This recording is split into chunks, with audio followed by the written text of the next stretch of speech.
এবার আসছি অসম প্রসঙ্গে, কারণ অতি বর্ষার কারণে অসমে ভয়াবহ বন্যা পরিস্থিতি তৈরি হয়েছে। মঙ্গলবার রাতে সেই পরিস্থিতি যেন আরো অবনতি হতে শুরু করে, কারণ 24 ঘন্টার হিসেবে প্রশাসনের দেওয়া তথ্য অনুযায়ী জানা গেছে 21 জন মানুষের মৃত্যু হয়েছে। এছাড়াও প্রায় 16টি জেলাতে 6 লক্ষের বেশি মানুষ ঘর ছাড়া হয়ে পড়েছে।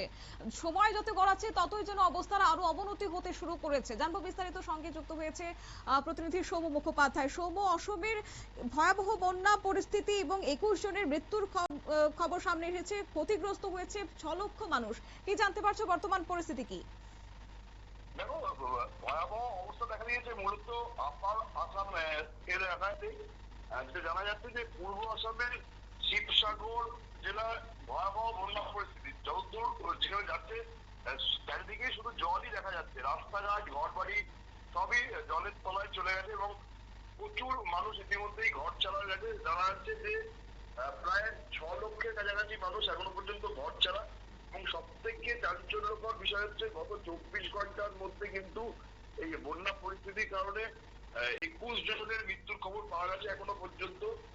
অনেক জায়গাতেই কিন্তু খবর আসছে না, ফলে মৃত্যুর সংখ্যা কিন্তু আরো বাড়তে পারে বলেই আশঙ্কা করা হচ্ছে।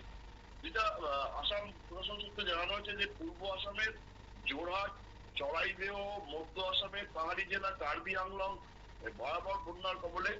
এখনো পর্যন্ত যেটা খবর হচ্ছে যে বিভিন্ন জায়গাতে ত্রাণ শিবির করা হয়েছে, সেখানে প্রচুর মানুষ আশ্রয় নিতে। সংখ্যাটা মোটামুটি 5,85,000 বলেই খবর পাওয়া যাচ্ছে। এবং 16টি জেলা, অসমের 16টি জেলা বন্যা পরিস্থিতির কারণে প্রভাবিত হয়েছে এবং এই পরিস্থিতিকে ইতিমধ্যেই অভাবনীয় বলে উল্লেখ করেছেন অসমের মুখ্যমন্ত্রী হেমন্ত বিশ্ব শর্মা। এবং যে বাসিন্দারা আটকে আছেন বিভিন্ন জায়গায় তাদেরকে নিরাপদ স্থানে নিয়ে যাওয়ার চেষ্টা করছে। ইতিমধ্যেই হেমন্ত বিশ্ব শর্মা জানিয়েছেন যে নাগাল্যান্ডে যে মেঘ ভাঙা বৃষ্টি হয়েছে তার জেরেই শিবসাগর, চড়াইদেহ এবং জোরহাটের বন্যা পরিস্থিতি ভয়াবহ আকার ধারণ করেছে। গত 5 দশক মানে 50 বছরে কিন্তু এরকম পরিস্থিতি আগে কোনদিন দেখা যায়নি বলেই কিন্তু জানা যাচ্ছে। এবং 50 বছরের মধ্যে সর্বোচ্চ পর্যায়ে কিন্তু নদীর জলস্তর পৌঁছে গেছে। ব্রহ্মপুত্রের 2টি শাখা দীঘ এবং দেশম জ্বলন্তে আচমকা জলস্তর বেড়ে গিয়ে জলবন্দী হয়ে পড়েছে জেলাগুলো। এবং ছোট ছোট শহর যেমন আমগুড়ি, টিয়ক, সীতাবর এগুলো যেগুলো কোনোদিন বন্যার কবলে পড়েনি সেখানেও কিন্তু বন্যা হয়েছে। এবং দুর্যোগ মোকাবিলা কর্তৃপক্ষ যেটা জানিয়েছে যে 16টি জেলায় প্রায় 6 লক্ষ মানুষ তারা ক্ষতিগ্রস্ত হয়েছে। প্রচুর চাষের জমি জলের তলায়। ইতিমধ্যেই কয়েক হাজার বেশি মানুষকে নিরাপদ স্থানে নিয়ে যাওয়া হচ্ছে, কিন্তু তারপরও জলমগ্ন অবস্থায় বহু মানুষ দিন কাটাচ্ছে।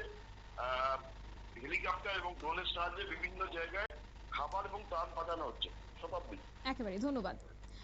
অসমে এখন দুর্যোগ মোকাবেলা বাহিনীকে সতর্ক থাকতে বলা হয়েছে। অন্যদিকে খবর পাওয়া গেছে যে 71টি ত্রাণ শিবির খোলা হয়েছে, যে ত্রাণ শিবিরে 12,284 জন বাস্তুচ্যুত মানুষ আশ্রয় নিয়েছে। অন্যদিকে 202টি ত্রাণ বিতরণ কেন্দ্র চালু করা হয়েছে। আর যেসব এলাকাগুলি বেশি পরিমাণে ক্ষতিগ্রস্ত হয়েছে সেসব এলাকা পরিদর্শন করতে রাজ্যের মুখ্যমন্ত্রী, অসমের মুখ্যমন্ত্রী হিমন্ত বিশ্ব শর্মা তিনি পরিদর্শন করবে বলেও জানা গেছে। অন্যদিকে সর্বোপরি প্রশাসন কিন্তু বর্তমান পরিস্থিতির উপর নজর রাখছে। নিয়ে নিচ্ছে ছোট্ট একটি বিজ্ঞাপন বিরতির, সঙ্গে থাকুন।